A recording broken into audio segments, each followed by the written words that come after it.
नमस्कार दोस्तों, मैं अजय प्रकाश और आप देख रहे हैं जनज्वार। आज की चर्चा इस बात पर कि यूपी की जनता क्या तिकड़ी का तिलिस्म तोड़ने के मूड में आ चुकी है।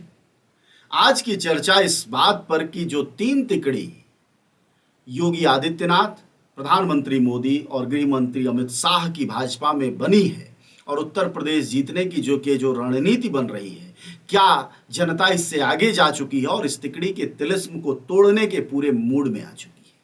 अभी जो लक्षण पिछले 4 दिनों से दिखाई दे रहे हैं वह तो इसी बात की तरफ इशारा करते हैं। लगातार एक के बाद एक बीजेपी के नेता पार्टी छोड़ रहे हैं।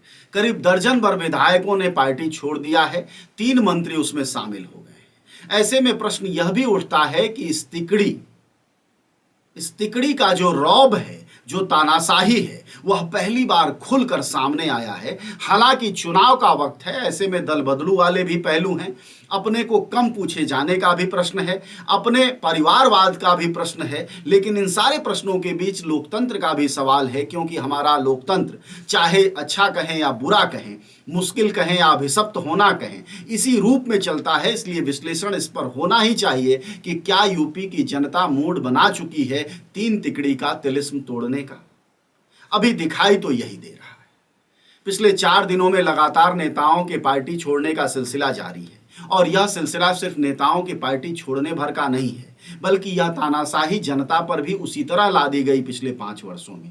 थाने हो चाहे अदालतें हो, समाज हो या सड़क हो, रेलवे हो या फिर बस अड्डे हो, हर जगह सामाजिक तानाशाही जनता ने झेली है। जाहिर तौर पर ऐसी तानाशाही सदन में विधायकों और मंत्रियों ने भी झेली होगी। कैबिनेट में बैठे अपने योगी आदित्यनाथ के साथ भी मंत्रियों ने झेली होगी और उसी का परिणाम है कि अब नेता बारी बारी से जैसे मौका मिल रहा है पार्टी छोड़कर भाग रहे हैं। पार्टी छोड़ के भागने का मतलब यह साफ है कि जिस जाति और धर्म के नेता पार्टी छोड़कर भाग रहे हैं वह दलित और पिछड़े समाज के हैं। यानी दलितों और पिछड़ों की जो विरोधी पार्टी बीजेपी कही जा रही थी, वह हिंदुत्व के आड़ में उसने इनको अपने में शामिल तो कर लिया, लेकिन वह इनके हितों की रक्षा ढंग से नहीं कर पाई। उसका जो तौर तरीका था काम करने का, उसमें इन्हें स्पेस नहीं मिला। सामाजिक समरसता और सामाजिक अस्मिता की जो लड़ाइयां हैं, उन लड़ाइयों को आगे बढ़ाने का काम बीजेपी नेतृत्व नहीं कर सका और उसने आरएसएस के डंडे से खुद का चाबुक चलाया और नेताओं को बराबरी का हकदार मानने की जगह उनको जो है भक्त मान लिया, नागपुर से निकला हुआ। इस गलती का परिणाम यह हुआ है कि अब जनता के जो प्रतिनिधि हैं दलित और पिछड़े समाज के, वह लगातार पार्टी छोड़कर भाग रहे हैं। जो नहीं भाग रहे हैं वो नई बार्गेनिंग की हालत में है, क्योंकि वह उन्हें सत्ता सुख अभी भी बहुत प्यारा है। जैसे अनुप्रिया पटेल ने 11 की जगह अब की बार 14 सीटें ले ली हैं, यानी 3 सीटों पर बढ़त हासिल कर ली है। इसी तरह संजय निषाद, जो निषाद समाज की पार्टी के अध्यक्ष हैं, उन्होंने भी 3-4 सीटों की बढ़त पाई है। इस तरह बीजेपी ने पिछड़ी जातियों के नेताओं से खुद को छिटकने से रोका है। अन्यथा अगर अनुप्रिया पटेल और संजय निषाद अलग हो जाते बीजेपी से, तो यकीन मानिए कि तीन तिकड़ी का तिलिस्म हर कीमत पर टूट जाता और 2022 का जो हाईवे बना है, उस हाईवे से गुजरते हुए 2024 की यात्रा कहीं से सफल नहीं हो पाती और वह सफल होती हुई दिख नहीं रही है, क्योंकि जनता को शासन प्रशासन अच्छा चाहिए, रोजी रोटी अच्छा चाहिए, रोजगार और इलाज अच्छा चाहिए। सिर्फ धर्म, जाति, मंदिर, मस्जिद, गुरुद्वारे और खालिस्तानी, पाकिस्तानी और 3 तलाक और 35A और 370 से वो पेट नहीं भरेगा। थोड़े दिन सरकार में पेट भर गया, उत्साह में भर गया, नारा लगा लिया हम सब हिंदू हैं, लेकिन सभी हिंदुओं को यह एहसास हो रहा है कि हिंदू बने रहने के लिए अतड़ी में जितना अनाज चाहिए, अगर यह सरकार बनी रहेगी तो अतड़ी में उस अनाज की भी कमी हो जाएगी और हम हिंदू हैं वाला नारा भी जोर से नहीं निकलेगा।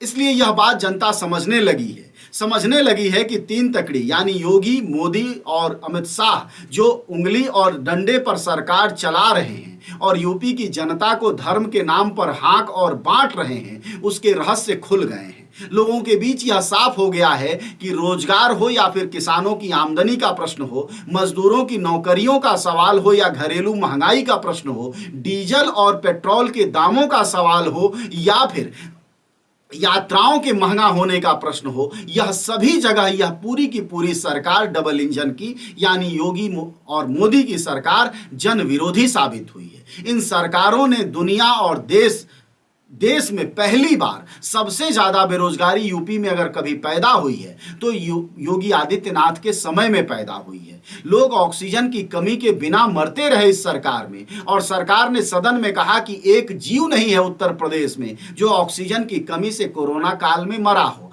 तो जाहिर तौर पर यह इसी को एक राजनीतिक तानाशाही होती है, दूसरी प्रशासनिक तानाशाही होती है, और इसी तरह सामाजिक तानाशाही भी इन्होंने लादा की स्थिति यह है कि उत्तर प्रदेश में पिछड़ी जातियों की बातें थानों और कचहरियों में सुनी नहीं जा रही हैं।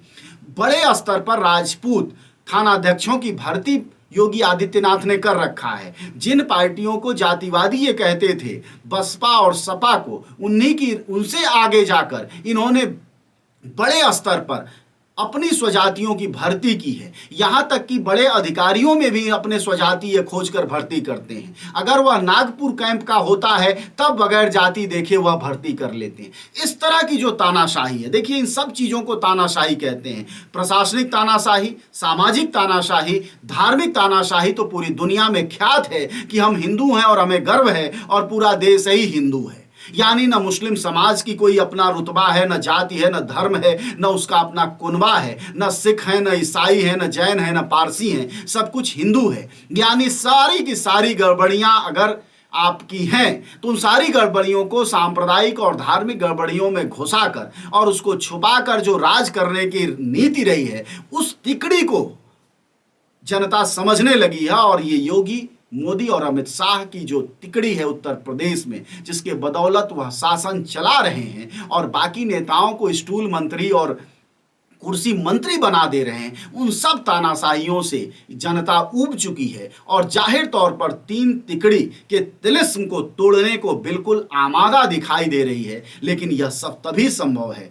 जैसे कि जो संभावना है वो न हो कहीं कि यह ऐसे तो नहीं मानेंगे, ये ऐसे तो इतनी जल्दी हार नहीं मानेंगे, कोई ना कोई रास्ता निकालेंगे। और संभव है कि हो सकता है कि ईडी और सीबीआई भी चुनाव में उतार दिया जाए, जैसे कि अब संभावना दिखाई देने लगी है। और जिन नेताओं के गले पर ईडी और सीबीआई का फंदा पहले से लगा रखा है बीजेपी ने, उसको थोड़ा और कस दे, थोड़ा चाप दे। और उसमें पहला नाम मायावती का है। मायावती पर तरह तरह के अंकुश लगा रखी हैं और मायावती पहले भी बसपा में रहते हुए बीजेपी के साथ चुनाव लड़ चुकी हैं। ऐसे में आजकल तो वो बहुत ओकल दिखाई दे रही हैं, लेकिन हो सकता है कि अपनी फायदे में, अपनी जरूरत के हिसाब से वह बीजेपी के साथ साठगांठ करने को तैयार हैं। ऐसे में यह तिलिस्म टूटने में थोड़ी बाधा आ सकती है। इसकी सावधानी अगर रखी गई, अगर जनता ने इस खेल को समझ लिया और मायावती अगर बीजेपी के साथ चली जाती हैं, तब भी असलियत को पहचाना खासकर दलित समाज ने, तो जाहिर तौर पर तीन तिकड़ी का तिलिस्म टूटेगा। और वो टूटना ही चाहिए, क्योंकि लोकतंत्र का रास्ता 2022 से 2024 की तरफ नहीं जाता है, बल्कि लोकतंत्र का रास्ता अलग अलग पार्टियों में समाहित है, अलग अलग समाजों और समुदायों में समाहित है। सिर्फ एक पार्टी का राज भारत में अगर रहेगा तो तानाशाही आएगी और ऐसी तिकड़ियां बनेंगी जो उंगली पर और चाबुक से न सिर्फ जनता को चलाएंगी बल्कि मंत्रियों, मंत्रिमंडल और विधायकों को भी चलाएंगी, जिसका परिणाम आज दिखाई दे रहा है।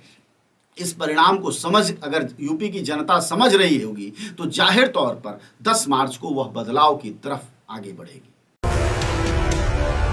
न गोदी मीडिया, न विरोधी मीडिया, न इसकी मीडिया, न उसकी मीडिया। हम हैं जनता की मीडिया, जनज्वार। जनज्वार की हर खबर को जन जन तक पहुंचाने के लिए फेसबुक पेज को फॉलो करें, शेयर करें।